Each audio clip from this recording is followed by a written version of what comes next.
Hello everyone, tonight we are going to the Lalaurie house in New Orleans.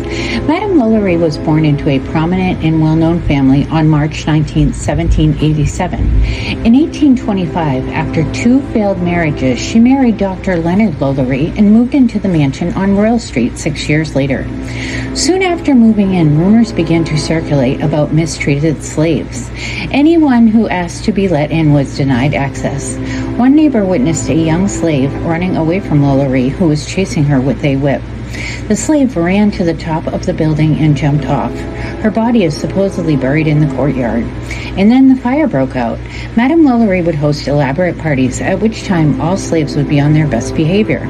Well, one night in 1884, a slave that was chained to a stove started the fire, stating they had better all be burned together than live such a life. Once the fire broke out, pandemonium ensued.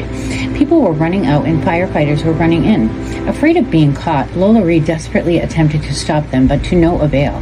The public and the firefighters were met with a horrible sight. 7 slaves, horribly mutilated, suspended by their necks with their limbs apparently stretched. 2 slaves died later in the hospital.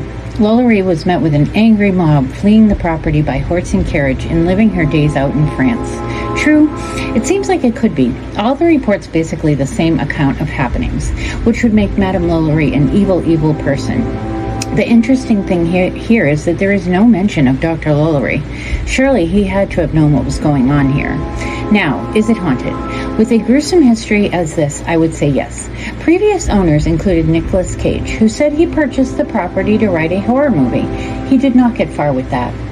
When the current owner, Michael Whalen, was interviewed by the Wall Street Journal, he stated prior to moving in, he had had the mansion blessed by a priest, and that he was Catholic, so that kind of stuff didn't bother him.